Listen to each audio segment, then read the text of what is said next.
الحمدللہ وحدہ والصلاة والسلام علی من لا نبی بعدہ اما بعد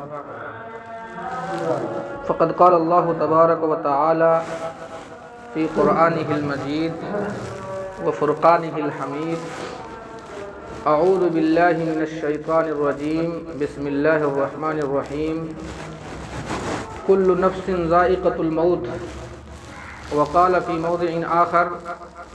کل من علیہا فان ویبقى وجہ ربک ذو الجلال والإکرام فبأي آلاء ربكما تكذبان صدق اللہ العظیم وقال النبی صلی اللہ علیہ وسلم الکیس من دان نفسه وعمل لما بعد الموت والعاجز من اتبع نفسه هواها وتمنى على الله او کما قال علیہ الصلوۃ والسلام۔ عزیز دوستو، بھائیوں، بزرگوں، موت ایک حقیقت ہے، ایک ایسی حقیقت ہے جس کا انکار اس دنیا کے اندر کوئی نہیں کر سکتا۔ اس دنیا کے اندر ایسے ایسے لوگ پیدا ہوئے ہیں، ایسے ایسے دانشور، عقل مند، حکیم اور فلاسفہ اور بڑے بڑے عقل مند اپنے آپ کو کہنے والے لوگ اس دنیا کے اندر پیدا ہوئے جنہوں نے اللہ تبارک و تعالیٰ تک کا انکار کر دیا۔ ایسے لوگ بھی اس دنیا کے اندر پیدا ہوئے جو اپنے آپ کو اتنا عقل مند سمجھتے تھے کہ انہوں نے کہا کہ اس دنیا کے اندر اللہ کا کوئی وجود نہیں ہے، اس دنیا کے اندر خدا کا کوئی وجود نہیں ہے، تو ان لوگوں نے اللہ تک کا انکار کر دیا۔ اس دنیا کے اندر ایسے بھی لوگ آئے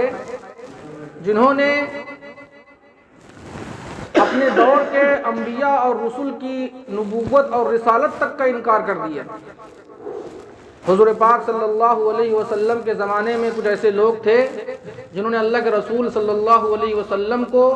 نبی تسلیم نہیں کیا، رسول نہیں مانا۔ حضرت ابراہیم علیہ السلام کے زمانے میں بھی ایسے لوگ تھے جنہوں نے ان کی رسالت کو، ان کی نبوت کو تسلیم نہیں کیا، اس کا انکار کر دیا۔ حضرت نوح علیہ السلام جو اپنے قوم کو 950 سال تک دین کی دعوت دیتے رہے لیکن صرف 70 لوگ مسلمان ہوئے، تو ان کی قوم نے بھی ان کی رسالت اور نبوت کا انکار کر دیا۔ حضرت عیسیٰ علیہ السلام کے زمانے میں ایک بڑی تعداد تھی جنہوں نے ان کی رسالت اور نبوت کا انکار کر دیا۔ حضرت موسیٰ علیہ السلام کے زمانے میں ایک بہت بڑی تعداد تھی جنہوں نے ان کی نبوت اور رسالت کا انکار کر دیا۔ لہذا اگر آپ تاریخ اٹھا کر دیکھیں گے تو آپ کو معلوم ہوگا کہ کتنے ایسے لوگ ہیں اس دنیا کے اندر جنہوں نے خدا کی خدائی کا انکار کیا، جنہوں نے نبیوں اور انبیوں کی رسالت اور نبوت کا انکار کیا، لیکن اس دنیا کے اندر کوئی ایک شخص بھی ایسا نہیں ہے جو موت کے وجود کا انکار کر سکے، جو یہ کہہ سکے کہ موت فضول چیز ہے، موت بے حقیقت چیز ہے۔ ایک بھی شخص اس دنیا کے اندر نہیں ہے۔ اتنی بڑی تعداد میں اس دنیا کے اندر لوگ پیدا ہوئے، کوئی بھی ایک ایسا شخص نہیں ہے جو موت کا انکار کر سکے، موت کی حقیقت کا انکار کر سکے۔ اسی طرح سے آج سائنس نے کتنی ترقی کر لی ہے، آج سائنس کہاں سے کہاں پہنچ گئی، ایسے ایسے ایجادات، ایسی ایسی مشینیں بنائی جا رہی ہیں جن کے ذریعے سے تمام چیزیں پتہ کر لیتے ہیں، لیکن آج بھی سائنس وہاں تک نہیں پہنچ سکی جو یہ معلوم کر سکیں یا ایسی کوئی مشین ایجاد کر سکیں جس سے یہ معلوم ہو جائے کہ کس کی موت کب آئے گی۔ کوئی نہیں جانتا کہ وہ کتنے سال جیے گا، وہ بچپن میں مرے گا کہ جوانی میں مرے گا کہ بڑھاپے میں مرے گا، آج مرے گا کہ 1 مہینے کے بعد مرے گا، 2 مہینے کے بعد مرے گا، 20 سال کے بعد، کتنے سال وہ جیے گا کوئی نہیں جانتا۔ لیکن اللہ کے رسول صلی اللہ علیہ وسلم نے موت کے تعلق سے حدیث پاک کے اندر ارشاد فرمایا کہ موتوا قبل ان تموتوا وحاسبوا قبل ان تحاسبوا۔ حدیث کے اندر فرمایا گیا کہ موت سے پہلے ذرا مر لو، موت سے پہلے ذرا مر کے دکھاؤ، اور اس سے پہلے کہ تمہارا محاسبہ کیا جائے خود کا محاسبہ کر لو۔ موتوا قبل ان تموتوا، یعنی موت سے پہلے ذرا مر کے دکھاؤ۔ اس کا مطلب یہی ہے کہ جو ہماری خواہشات، ہماری تمنائیں، ہماری آرزوئیں جو جنت کے راستے میں روڑے اٹکاتی ہیں یا اللہ اور رسول کے منشا کے مطابق زندگی گزارنے نہیں دیتی ہیں، انہی خواہشات کو ذرا مار کے دکھاؤ، انہی آرزوؤں، انہی تمناؤں کو ذرا مار کے دکھاؤ جو شیطان ہمارے اندر پنپ رہا ہے، جو شیطان ہمارے اندر ہم کو بہکاتا ہے، ذرا اس شیطان کو، اس امارۃ النفس کو ذرا مار کے دکھاؤ۔ تو یہی کہا گیا موتوا قبل ان تموتوا، یعنی موت سے پہلے ذرا اپنے خواہشات کو مار کے دکھاؤ، موت سے پہلے ذرا اپنے اس شیطانی جذبات کو مار کے دکھاؤ، یہ اصل چیز ہے۔ اور آگے فرمایا موتوا قبل ان تموتوا، یعنی موت سے پہلے ذرا موت کو یاد کر لو، موت سے پہلے ذرا موت کو یاد کر لو، یاد کر لو کہ موت کے بعد کیا ہونا ہے، موت کے مراحل کیا ہیں، موت سے پہلے موت کو یاد کر لو، یاد کر لو کہ اس دنیا کے اندر ہم کچھ بھی کر لیں، اس دنیا کے اندر چاہے ہم جتنی جائیداد بنا لیں، چاہے جتنا پیسہ کما لیں، چاہے جس بڑے سے بڑے عہدے پر فائز ہو جائیں، پوری سلطنت قائم کر لیں، لیکن یاد رکھیے، اس کو یاد کریے کہ ایک دن یہ دنیا چھوڑ کے جانی ہے، یہ یاد رکھیے کہ ایک دن یہ تمام چیزیں چھوٹ جائیں گی۔ اس دنیا کے اندر انسان کے ساتھ کوئی چیز نہیں جائے گی، نہ اس کا عہدہ جائے گا، نہ اس کا رتبہ جائے گا، نہ اس کی دولت جائے گی، نہ اس کا مقام جائے گا، نہ اس کا اسٹیٹس جائے گا، نہ اس کی زمین جائیداد جائے گی۔ جب وہ اس دنیا سے جائے گا تو تنہا جائے گا اور اس کے اعمال اس کے ساتھ جائیں گے۔ اسی چیز کو حدیث کے اندر فرمایا گیا کہ موتوا قبل ان تموتوا، یعنی موت سے پہلے ذرا موت کو یاد کر لو کہ موت کیا چیز ہے، موت کے کیا تقاضے ہیں، جب موت آتی ہے تو کیا ہوتا ہے، اور اس کے بعد کے جو مراحل ہیں وہ کیا ہیں، ان کو ذرا یاد کر لو۔ اور حدیث کے اندر فرمایا گیا کہ کن فی الدنیا کأنک غریب او عابر سبیل، فرمایا گیا کہ دنیا کے اندر ایسے رہو جیسے کہ کوئی مسافر ہوتا ہے، دنیا کے اندر ایسی زندگی گزارو جیسے کہ کوئی مسافر ہوتا ہے۔ یعنی اگر ابھی ہم کو کہیں سراتو سے لے کر ہم کو کانپور تک جانا ہو تو ہمارے مد نظر کیا ہوتا ہے، ہمارا جو ڈیسٹینیشن ہوتا ہے، ہمارا جو مقصد ہوتا ہے وہ کانپور پہنچنا ہوتا ہے، ایک مثال کے طور پر کانپور پہنچنا ہوتا ہے، اور بیچ میں جو مقامات ہیں، بیچ میں جو مسافتیں ہیں، اس کی طرف ہماری کوئی توجہ نہیں ہوتی، ہمیں یہ فکر نہیں ہوتی کہ ہمیں بیچ میں کچھ کرنا ہے یا ہمیں بیچ میں کوئی چیز اختیار کرنی ہے۔ ہمارا جو سارا دھیان ہوتا ہے وہ کہاں، جہاں ہمیں پہنچنا ہوتا ہے، جو ہماری منزل ہوتی ہے، جو ہمارا ڈیسٹینیشن ہوتا ہے، ہمیں وہاں پہنچنا ہوتا ہے۔ اگر ہمیں کانپور سے سراتھو آنا ہے، کانپور سے باغبنسی آنا ہے تو ہم بیچ کی چیزوں پہ دھیان نہیں دیتے، ہم کو یقین ہے کہ ہمیں اپنے گھر پہنچنا ہے، ہمارا ڈیسٹینیشن، ہماری منزل ہمارا گھر ہے، یا ہم کو یہاں سے وہاں جانا ہے تو ہمارے دھیان میں یہ ہوتا ہے کہ ہمیں کانپور پہنچنا ہے، ہمیں بیچ کی چیزوں پہ دھیان نہیں دیا جاتا، ہمیں بیچ کی چیزوں پہ دھیان نہیں دیتے۔ بالکل ایسے ہی حدیث کے اندر فرمایا گیا کہ مسافر کی طرح سے دنیا کے اندر رہو، کن فی الدنیا کأنک غریب، دنیا کے اندر جو ہم جی رہے ہیں یہ بھی ایک سفر ہے، یہ بھی ایک سفر ہے، اور سفر میں ہے گویا کہ، اور ہمیں جانا کہاں ہے، ہمیں جانا ہے اس جنت میں، اس آخرت میں جو ہمارے باپ کی ہے، حضرت آدم علیہ السلام کی ہے، جنت جو آدم علیہ السلام کا گھر بنایا گیا تھا، ہمیں اس گھر میں لوٹنا ہے، جو ہمارے باپ کی وراثت ہے، ہمیں وہاں لوٹ کے جانا ہے، اور ہمیں اپنا جو مقام، جو کھویا ہوا مقام ہے اس کو پھر سے پانا ہے۔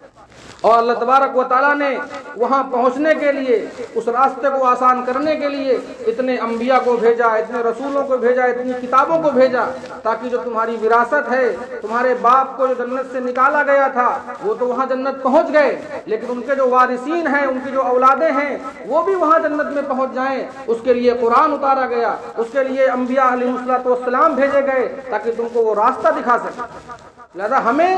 یا اس حدیث کے اندر کہا گیا ہے کہ ہمارا جو ڈیسٹینیشن ہے، ہماری جو منزل ہے وہ جنت ہے۔ اگر ہمیں جنت جانا ہے تو ہمیں یہ جو بیچ میں جو سفر ہمارا چل رہا ہے، ہمیں اس پہ توجہ نہیں دینی چاہیے، ہمیں اسی کو سب کچھ نہیں سمجھنا چاہیے کہ یہاں پہ لگ کر کے اپنے منزل کو چھوڑ دیں، اپنے مقصد کو فراموش کر دیں۔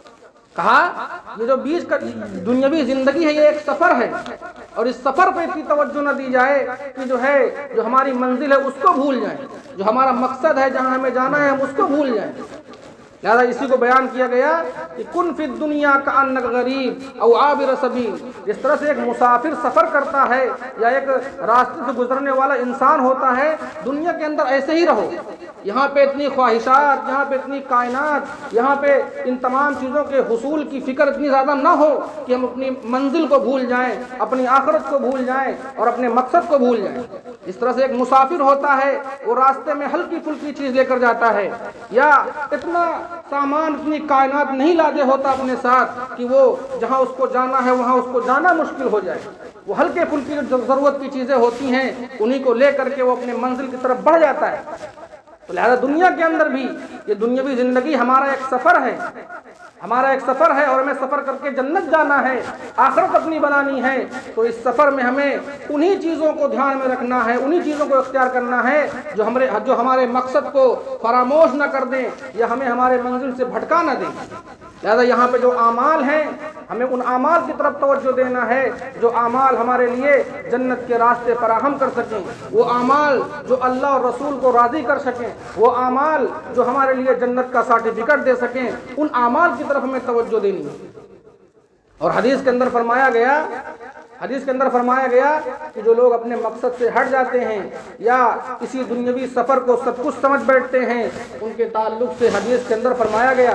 بہت صاف لفظوں میں فرمایا گیا، کیا کہا گیا؟ القیس من دان نفسہ وعمل لما بعد الموت والعاجز من اتبع نفسہ ہواها وتمنى علی اللہ۔ حدیث کے اندر فرمایا گیا کہ عقل مند انسان وہ ہے جو اپنا محاسبہ کرتا ہے، اپنی زندگی کو دیکھتا رہتا ہے کہ میری زندگی کس ڈگر پہ چل رہی ہے، میری زندگی کس ٹریک پہ چل رہی ہے، کس راستے پر چل رہی ہے، وہ راستہ، وہ زندگی صحیح رخ پر چل رہی ہے نہیں چل رہی ہے، میں اللہ اور رسول کے منشا کے مطابق زندگی جی رہا ہوں کہ نہیں جی رہا ہوں۔ وہ عقل مند انسان اپنے آپ کا محاسبہ کرتا ہے، کہیں میں اپنے زندگی کے اندر اپنے مقصد سے ہٹ تو نہیں گیا ہوں۔ تو کہا القیس من دان نفسہ وعمل لما بعد الموت، عقل مند انسان وہ ہے جو اپنا محاسبہ کرتا رہتا ہے، اپنے آپ کو جانچتا رہتا ہے، پرکھتا رہتا ہے، اور موت سے پہلے موت کی تیاری کرتا رہتا ہے، موت سے پہلے موت کی تیاری کرتا رہتا ہے، وہ کام کرتا ہے جو اللہ اور رسول نے کرنے کو کہا ہے، وہ کام کرتا رہتا ہے جو کام اس کے لیے جنت کے راستے مہیا کرنے والے ہیں اور فراہم کرنے والے ہیں، وہ کام کرتا رہتا ہے جس کام کے ذریعے سے اللہ اور رسول خوش ہوتے ہیں۔ لہذا ان کاموں میں لگا رہتا ہے، اپنا محاسبہ کرتا رہتا ہے اور ان کاموں میں لگا رہتا ہے۔ اور بیوقوف اور احمق انسان وہ ہوتا ہے اور نادان انسان وہ ہوتا ہے جو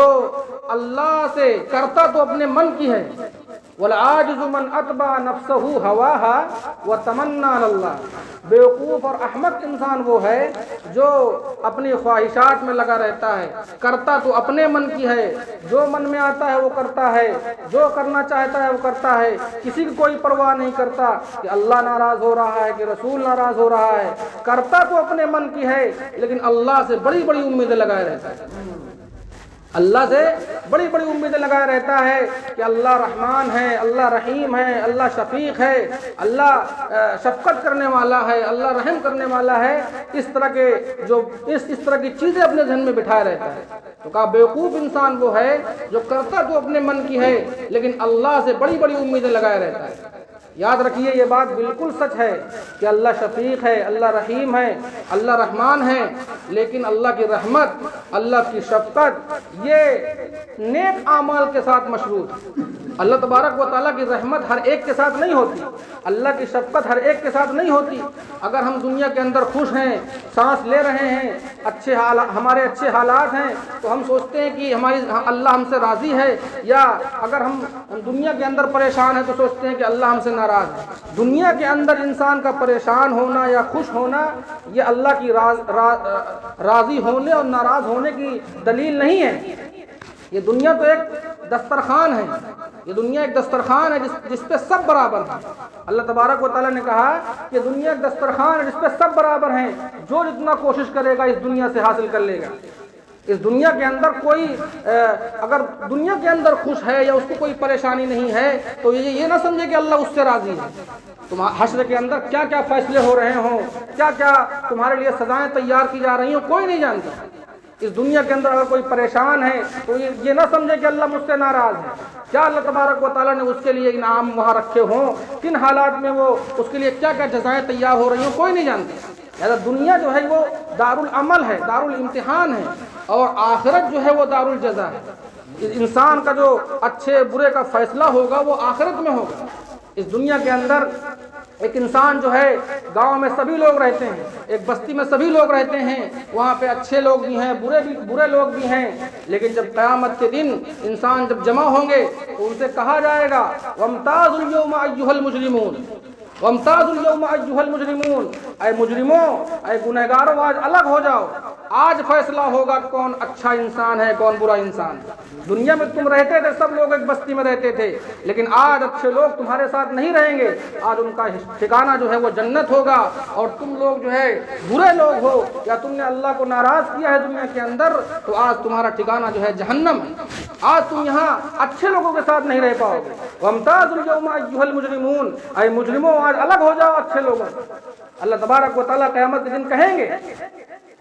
لہذا ایک انسان کو حدیث کے اندر جو بتایا گیا کہ عقل مند اور بیوقوف انسان کیا ہے، اس کی ڈیفینیشن کیا ہے، اس کے درمیان فرق کیا ہے، اس کو بیان کیا گیا کہ الکیس من دان نفسہ وعمل لما بعد الموت والعاجز من اتبع نفسہ ہواها وتمنى علی اللہ، کہ عقل مند انسان وہ ہے جو اپنا محاسبہ کرتا رہتا ہے، اپنا محاسبہ کرتا رہتا ہے، اپنے آپ کو جانچتا رہتا ہے، اور موت سے پہلے موت کی تیاری کرتا رہتا ہے۔ اور بیوقوف انسان وہ ہے، احمق انسان وہ ہے جو کرتا تو اپنے من کی ہے لیکن اللہ سے بڑی بڑی امیدیں لگائے رہتا ہے۔ حدیث کے اندر راستے بالکل صاف کر دیے گئے۔